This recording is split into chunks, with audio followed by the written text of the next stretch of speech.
সবাইকে ওয়েলকাম করছি আমাদের মডিফায়ারের ক্লাসে। আমরা কিন্তু ইতোমধ্যে অ্যাডজেক্টিভের ক্লাস করেছি। বিস্তারিত ভাবে আমরা অ্যাডজেক্টিভের পুরা এ টু জেড সম্পূর্ণ কিন্তু আলোচনা করেছিলাম। আবার অ্যাডভার্বের ক্লাসও কিন্তু আমরা অ্যাডভার্বের সবকিছু আলোচনা করেছিলাম। এবং তখনই আপনাদের আমি বলছি যে মডিফায়ার শিখতে গেলে অ্যাডজেক্টিভ এবং অ্যাডভার্বের যে ধারণা, এটা সম্পূর্ণ আপনার ক্রিস্টাল ক্লিয়ার থাকা লাগবে। উইথাউট দ্যাট আপনি মডিফায়ার খুব ভালো মতো সুবিধা করতে পারবেন না। হ্যাঁ, যতই রুলস পড়েন, যতই শর্টকাট যা কিছু দেখেন না কেন, কিছু কিছু প্রশ্ন আছে বিগত বছরের প্রশ্নগুলো যদি আপনারা একটু ট্রাই করেন একটু দেখার, তাহলে আপনি বুঝতে পারবেন আসলে এই প্রশ্নের মধ্যে কোনো কিছুই খাটে না আপনারা যেভাবে আসলে রুলস বেসড যে নিয়মগুলোতে শেখেন। হ্যাঁ, সেই জন্য আমি বলবো আবারও মাথায় রাখবেন, মডিফায়ারটা শিখতে গেলে অ্যাডজেক্টিভ এবং অ্যাডভার্বের ধারণাটা পুরা ক্রিস্টাল ক্লিয়ার থাকা লাগবে। কারণ আমি যদি মডিফায়ার শব্দটাকে একটু বিশ্লেষণ করি, মডিফায়ার মানে কি? যে মডিফাই করে। এখন যে মডিফাই করে আপনি যদি দেখেন পার্টস অফ স্পিচের মধ্যে দুইটা এলিমেন্ট আছে শুধুমাত্র। একটা হচ্ছে অ্যাডজেক্টিভ। অ্যাডজেক্টিভের কাজ হচ্ছে নাউন প্লাস প্রোনাউন, প্রোনাউনকে মডিফাই করা। মডিফাই মানে তার সম্পর্কে একটা অতিরিক্ত তথ্য দেওয়া। আর অ্যাডভার্ব, অ্যাডভার্বের কাজ হচ্ছে এই নাউন প্রোনাউন ব্যতীত বাকি পার্টস অফ স্পিচ গুলাকে মডিফাই করা। ইভেন একটা পুরো সেন্টেন্সকে মডিফাই করতে পারে, আবার একটা পুরো প্যারাকেও কিন্তু মডিফাই করতে পারে অ্যাডভার্ব। সুতরাং আমাদের মেইন যে দুইটা এলিমেন্ট সেটা কিন্তু আমাদের এই অ্যাডজেক্টিভ এবং অ্যাডভার্ব।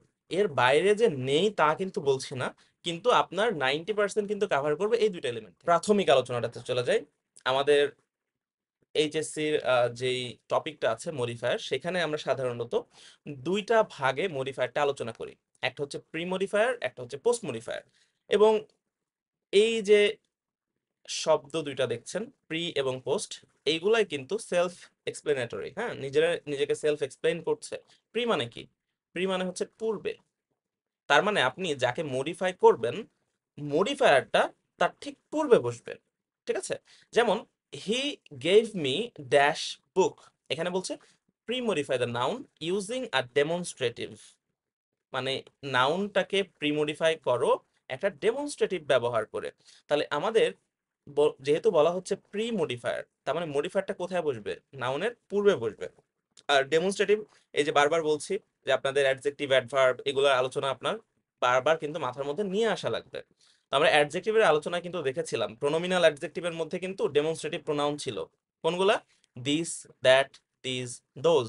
তাহলে এইখানে যেহেতু বুক একটা সিঙ্গুলার নাউন, সিঙ্গুলারের ক্ষেত্রে আমরা দিস অথবা দ্যাট এইটা বলতে পারি।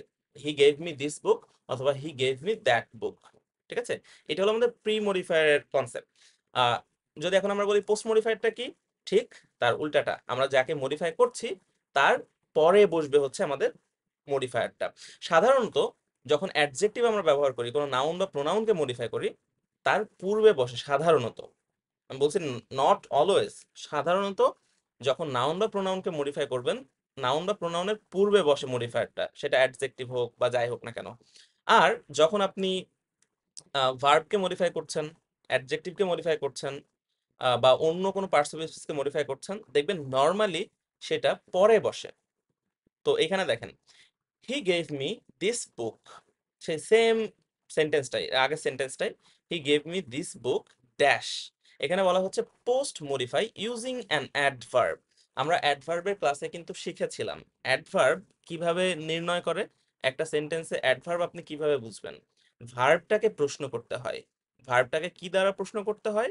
প্রশ্ন করতে হয় when, where and how। এই তিনটা দ্বারা প্রশ্ন করলে আপনারা যে অ্যান্সারটা পাবেন সেটা হয়ে যাবে একটা অ্যাডভার্ব। তাহলে এখানে কিন্তু আপনারা দেখতে পাচ্ছেন he gave me this book, সে আমাকে এই বইটি দিয়েছিল। গেভ, দিয়েছিল, এইটা হচ্ছে আমাদের ভার্ব। তাহলে আমরা এটাকে প্রশ্ন করি, কখন দিয়েছিল?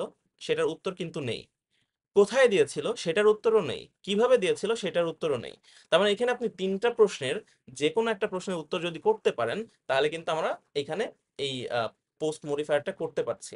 আমরা কিন্তু অ্যাডভার্বটা ব্যবহার করতে পারছি। তাহলে আমি যদি বলি হি গেভ মি দিস বুক, যদি হোয়েন বলতে হয় অবশ্যই সেটা একটা অতীত কোনো একটা সময়ের কথা বলতে হবে, কারণ এখানে যেহেতু ভি টু আছে, মানে পাস্ট টেন্সকে নির্দেশ করছে। তাহলে he gave me this book yesterday. সে গতকালকে আমাকে বইটি দিয়েছিল। তাহলে এখন দেখেন এই যে ইয়েস্টারডে এটা কিন্তু একটা অ্যাডভার্বের ফাংশন করছে। তাহলে আমাদের কিন্তু এটা হয়ে গেল।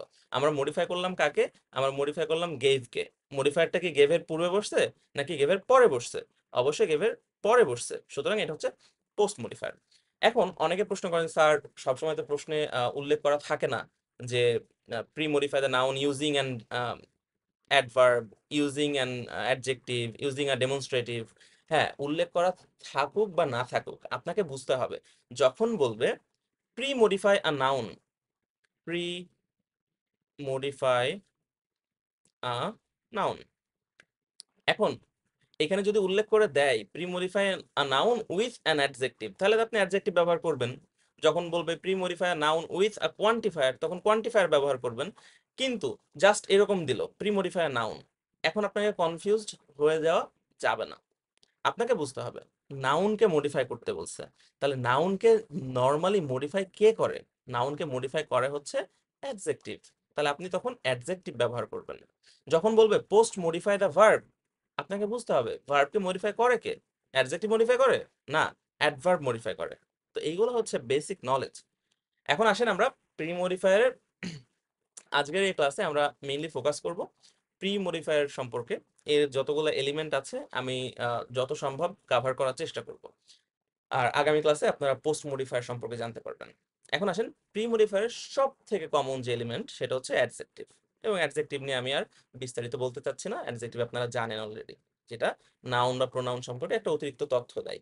হ্যাঁ, কিভাবে আপনি অ্যাডজেক্টিভ নির্ণয় করবেন? যেভাবে আমরা দেখলাম যে ভার্বকে ওয়েন, ওয়্যার, হাউ দ্বারা প্রশ্ন করলে অ্যাডভার্ব আসে, ঠিক সেইভাবে নাউনকে যদি আপনি প্রশ্ন করেন কেমন, কত, বা কতটুকু, এইরকম যদি আপনি প্রশ্ন করেন তাহলে কিন্তু নর্মালি অ্যাডজেক্টিভটা আসে। যেমন দেখেন it's such a dash day, তাহলে এই যে ডে এর পূর্বে আছে শূন্যস্থানটা, তার মানে ডে কে আমরা এখানে যদি মডিফাই করি, ডে একটা নাউন, দিন।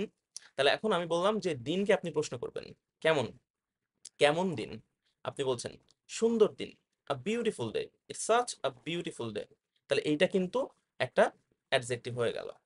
আপনি বললেন যে there are dash boys in this class. হ্যাঁ, এখন আপনাকে বলা হলো প্রি মডিফাই দ্য নাউন। এই যে নাউন, বয়েজ মানে কি? ছেলেগুলা। এখন আপনি এখানে কি করবেন? কেমন, কত, এইগুলোর উত্তর যদি দিতে পারেন তাহলে কিন্তু সেটা একটা অ্যাডজেক্টিভ হয়ে যাবে। তাহলে আপনি বললেন দেয়ার আর, এখানে এক ছাড়া একের উপরে যে কোনো সংখ্যা কিন্তু আপনি দিতে পারেন, যেহেতু বয়েজ আছে প্লুরাল, তার মানে একের উপরে দিতে হবে। আপনি বলেন দেয়ার আর 3 বয়েজ ইন দ্য ক্লাস। কয়টা ছেলে আছে? 3টা ছেলে আছে। তাহলে এই যে নাউন বা প্রোনাউনের সংখ্যা প্রকাশ করা, পরিমাপ প্রকাশ করা, দোষ, গুণ, অবস্থা, যেটা আমরা ছোটবেলা থেকে পড়ে আসছি অ্যাডজেক্টিভের সংজ্ঞায়নে, ঠিক আছে? সেটাই কিন্তু আপনি এখানে জাস্ট কাজে লাগাতে পারেন ওই আইডিয়াটা। তারপরে দেখেন she is a dash photographer. তাহলে ফটোগ্রাফার এইটাকে মডিফাই করতে হবে। কেমন ফটোগ্রাফার? Talented photographer. তাহলে এটা হচ্ছে আমাদের একটা অ্যাডজেক্টিভ। আশা করছি অ্যাডজেক্টিভ বুঝতে পারছেন, মানে বুঝতে পারছেন। যদি বুঝতে না পারেন এখনো, তাহলে আমি বারবার বলবো অ্যাডজেক্টিভের ক্লাসটা আপনাকে বারবার করতে হবে। ঠিক আছে? আহ, তারপরে দেখেন অ্যাডভার্ব। তাহলে আমরা প্রথমে দেখলাম প্রিমোডিফায়ার হিসেবে অ্যাডজেক্টিভের ব্যবহার। এখন আমরা দেখছি প্রিমোডিফায়ার হিসেবে অ্যাডভার্বের ব্যবহার। সাধারণত অ্যাডভার্বকে আমরা মনে করি সবসময় ভার্বকে মডিফাই করে, এবং ভার্বের তো পরেই বসে অ্যাডভার্ব। হ্যাঁ, এটা কিন্তু এন্টায়ারলি ট্রু না। অনেক সময় অ্যাডভার্ব প্রিমোডিফায়ার হিসেবে কাজ করতে পারে। যেমন আপনাদের আমি এখানে উদাহরণ দিই, দেখেন উই ফাইনালি ডিসাইডেড। আমরা, এই যে ডিসাইডেড মানে কি? ডিসাইড মানে কোনো কিছু নির্ধারণ করা, আর ডিসাইডেড মানে হচ্ছে নির্ধারণ করেছিলাম। আমরা শেষ পর্যন্ত নির্ধারণ করেছিলাম। তাহলে এই যে এই ডিসাইডেড ভার্বটাকে কিন্তু ফাইনালি অ্যাডভার্ব দ্বারা আমরা মডিফাই করছি। এইখানে কি অ্যাডভার্বটা পরে বসছে নাকি আগে বসছে? এখানে কিন্তু আগে বসছে। সুতরাং এটা কিন্তু এখন একটা প্রি মডিফায়ার হিসেবে কাজ করছে। ঠিক একইভাবে অ্যাট দেয়ার এজ, তাদের এই বয়সে, দে আর স্টিল প্লেয়িং টেনিস। তারা এখন পর্যন্ত টেনিস খেলে যাচ্ছে।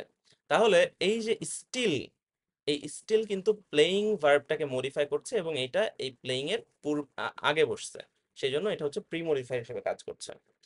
তো নর্মালি আসলে প্রি মডিফায়ার হিসেবে অ্যাডভার্বটা অতটা বেশি ইউজুয়াল না, তারপরেও আমি চাচ্ছি না কোনো ধরনের লুপ হোলস রাখতে যেটা আপনাদের সমস্যা হবে, আমি সবগুলা কভার করার ট্রাই করব।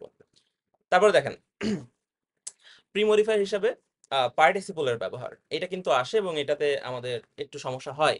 তো আগে পার্টিসিপলের ব্যবহার বোঝানোর আগে আপনাদের কিন্তু এর আগে আমরা ভার্বের ক্লাসে বা তার আগেও সেন্টেন্সের যখন ক্লাস আমরা নিয়েছি বেসিক স্ট্রাকচারে, তখনও কিন্তু পার্টিসিপল সম্পর্কে আলোচনা করছি যে নন ফিনাইট ভার্ব তিন প্রকার, একটা হচ্ছে ইনফিনিটিভ, একটা হচ্ছে জিরান, আর একটা হচ্ছে পার্টিসিপল। এটা কিন্তু সেই পার্টিসিপলই, তাহলে পার্টিসিপল হচ্ছে তিন প্রকার। এখানে আমরা তিন প্রকার নিয়ে কিন্তু আলোচনা করব। প্রেজেন্ট পার্টিসিপল কি? প্রেজেন্ট পার্টিসিপল হচ্ছে ভার্ব প্লাস আইএনজি। এখন দেখেন, dash dog seldom bites. Seldom মানে কদাচিৎ, মানে কখনো কখনো, হ্যাঁ। Dash dog seldom bites.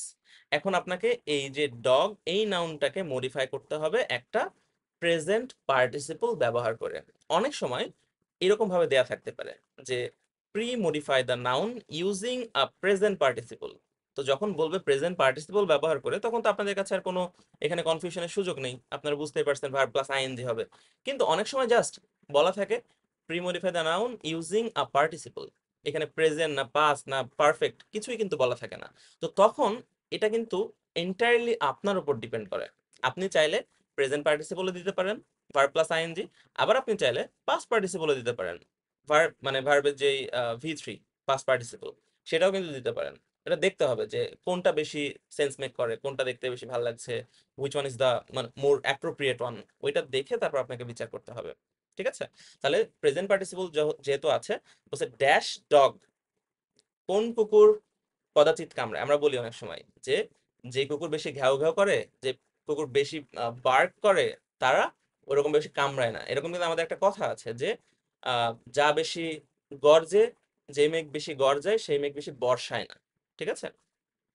যেমন এর আগে আমরা একটা প্রবাদ বাক্য এরকম দেখেছিলাম যে এমটি ভেসেল সাউন্ডস মাচ। অর্থ কি? অর্থ হচ্ছে ফাঁকা কলসি বাজে বেশি, ঠিক ওইরকম।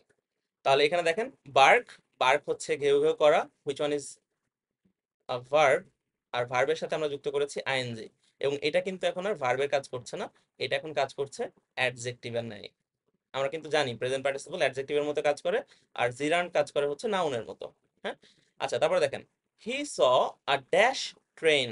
এখানে বললো আপনাকে প্রেজেন্ট পার্টিসিপল ব্যবহার করে নাউনটাকে মডিফাই করতে হবে।